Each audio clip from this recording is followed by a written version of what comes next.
Alors, nous poursuivons avec l'utilisation du formalisme de Jones, cette fois-ci pour décrire la polarisation circulaire. Alors, la polarisation, on a maintenant bien compris ce que c'était. Dans le cas le plus général, la polarisation fait que l'extrémité du vecteur E va décrire une ellipse, mais on a des cas particuliers, notamment le cas où la polarisation est rectiligne. Dans ce cas-là, ce qui est décrit, c'est un segment. C'est quand on a un déphasage de 0 ou bien de pi. Et puis l'autre cas, c'est le cas d'une polarisation circulaire. Dans ce cas-là, le déphasage vaut plus ou moins pi sur 2 et on a également une contrainte sur l'amplitude de la composante suivant x qui doit être égale à l'amplitude de la composante suivant y.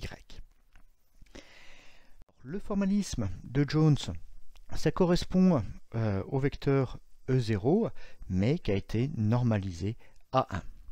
Donc quelque chose d'assez intuitif. Ce qu'on a vu dans la vidéo précédente, c'est les deux états de polarisation rectiligne, que sont la polarisation rectiligne horizontale et verticale, très facile à décrire, 0, 1 ou 1, 0. Ces deux vecteurs forment une base, car ils sont orthogonaux et de valeur 1, enfin de module 1. Alors, on va s'intéresser maintenant davantage aux polarisations circulaires. On sait qu'on va distinguer deux types de polarisation, les circulaires droites et les circulaires gauche. Quand le déphasage vaut pi sur 2, c'est circulaire gauche. Quand c'est égal à moins pi sur q2, c'est circulaire droit. Je vous rappelle, ici, on prend la convention où l'observateur regarde suivant k, c'est-à-dire qui se place au niveau de la source.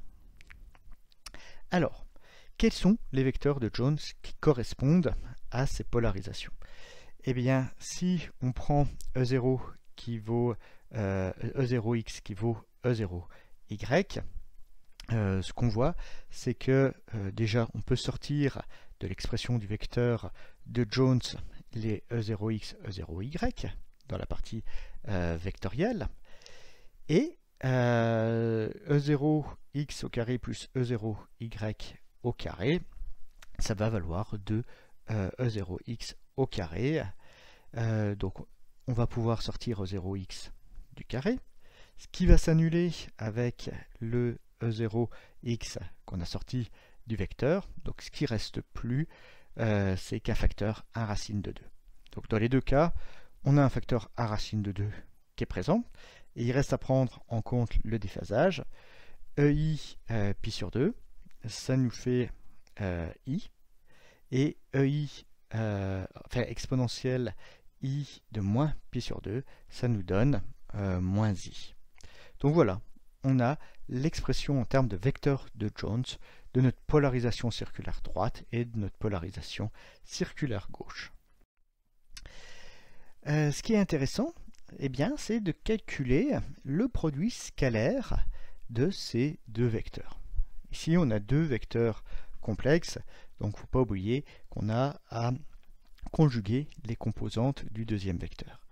Donc ça va nous donner 1 sur racine de 2 multiplié par 1 sur racine de 2, ça va nous donner 1 demi, 1 i pour un des vecteurs, et puis 1 moins i conjugué, donc aussi un i pour le second vecteur. Donc au final, ce que j'ai, c'est 1 demi de 1 plus i fois i, et i au carré, on sait que ça vaut moins 1. Donc ce qu'on montre ici, c'est que le vecteur de Jones JG est orthogonal à JD, qui est le vecteur de Jones pour une composante circulaire droite. Autrement dit, on a deux vecteurs dont la norme est 1 par construction et qui sont orthogonaux. On a deux vecteurs de base. JG et JD vont former une base qui sera différente de la base habituelle qui est composée de JH, JV pour les polarisations rectilignes horizontales et verticales. Donc ça va être intéressant parce que ça va nous donner un deuxième choix de base différent de la base qui est offerte par les états rectilignes de polarisation horizontaux et verticaux. Alors ici, j'ai indiqué comment passer d'une base à l'autre. Hein. On le retrouve très facilement à partir des expressions qu'on a ici. JG, on a directement comment passer de la base des états traditionnels au nouveau vecteur de base, et si on inverse cette relation, on a JH en fonction JV, donc c'est la matrice de passage inverse. Donc, en pratique, un exemple d'utilisation possible, c'est qu'on a une polarisation rectiligne. Ce qu'on a vu dans la vidéo précédente, c'est qu'une polarisation rectiligne, c'est très simple à exprimer dans la base des états rectilignes. C'est cosinus θ, la polarisation horizontale, plus sinus θ, la polarisation verticale. Alors, qu'est-ce que ça va donner si on se place dans la base constituée par les états de polarisation circulaire droit et gauche? Pour le savoir, on va utiliser nos relations de passage et on va juste exprimer le vecteur de Jones pour la polarisation horizontale en fonction de la polarisation circulaire droite et gauche. Et on va faire de même pour JV, qui est la polarisation verticale. Alors voilà, j'ai remplacé ces valeurs. Et ce que je vais faire, c'est que je vais grouper maintenant tout ce qui correspond à JD et tout ce qui correspond à JG. C'est ce que j'ai fait. Et on voit que par exemple pour la composante circulaire droite, j'ai un cosinus θ plus i sinus θ. Donc là, ce que je vais reconnaître tout de suite, c'est exponentielle de iθ. De l'autre côté, j'ai un cos θ moins i sinus θ. Là, je vais rentrer le moins dans le sinus, et cos θ, c'est la même chose que cos moins θ. Rappelez-vous la parité du cosinus. Donc, quand j'ai écrit sous cette forme, là, ce que je reconnais, c'est exponentielle moins iθ. Donc, mon expression pour une polarisation rectiligne d'orientation θ, quand je l'exprime dans la base des états circulaires, eh bien, c'est que j'ajoute 1 sur racine de 2 exponentielle iθ jd plus 1 sur racine de 2 exponentielle de moins iθ, la composante circulaire gauche. Donc on voit qu'en ajoutant deux composantes circulaires qui tournent dans les sens opposés, eh bien on recrée une polarisation rectiligne, et pour changer l'angle θ, eh bien on changera le déphasage entre ces deux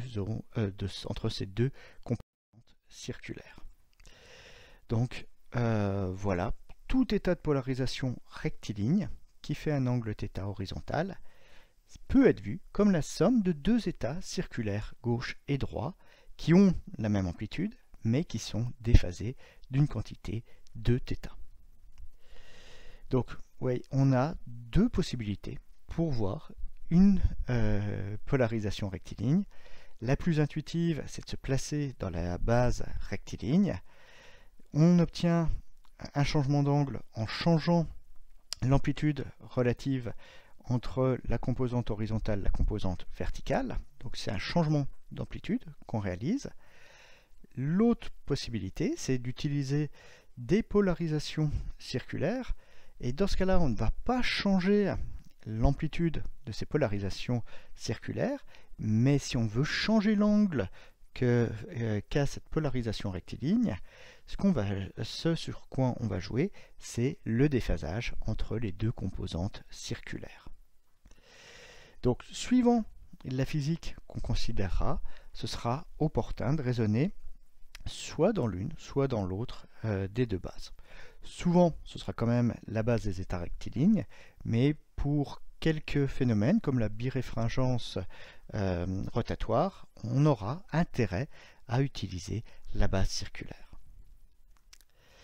Alors, pour finir, et vous convaincre vraiment que si on ajoute deux états de polarisation circulaire qui sont contrarotatifs, on a bien une onde polarisés rectilignément. Ici, eh bien, j'ai bien deux polarisations, l'une droite, l'autre gauche. On voit bien qu'elles évoluent en sens inverse. Et si je les ajoute, eh bien, ça me donne la vibration ici noire. Donc j'ai bien un état qui est rectiligne. Alors, dans ce cas-là, j'ai un déphasage entre ma circulaire droite et ma circulaire gauche qui est nul, ce qui fait que ma polarisation est horizontale. Si maintenant mon déphasage entre ma circulaire droite et ma circulaire gauche vaut pi, eh bien ça va me donner 2θ qui vaut pi. Donc θ, l'orientation, ma polarisation rectiligne résultante, ce sera pi sur 2. Donc ce que je vais obtenir, c'est une polarisation verticale. Et ça, si on se rappelle les différentes formules que j'avais indiquées pour passer d'une base à l'autre, on le retrouve ici. Une polarisation verticale est bien composée d'une composante droite et d'une composante gauche avec un signe moins entre les deux, ce qui indique bien un déphasage entre ces deux vibrations qui est égal à pi, alors que pour une horizontale, c'est un signe plus, donc il n'y a pas de déphasage, il n'y a pas de terme de déphasage supplémentaire qui apparaît dans cette expression. Et maintenant, sur le dernier exemple, j'ai un déphasage entre les deux vibrations circulaires qui vaut pi sur 2. Si je veux l'orientation de la polarisation rectiligne qui résulte de la superposition de ces deux polarisations circulaires, je divise ce déphasage par 2, ce qui va me donner un angle de pi sur 4. On est à 45 degrés par rapport à l'horizontale, ce qu'on vérifie bien ici sur cette animation. Toutes ces animations, comme dans le reste du chapitre, ont été réalisées avec la petite application Emanim qu'on peut trouver sur Internet.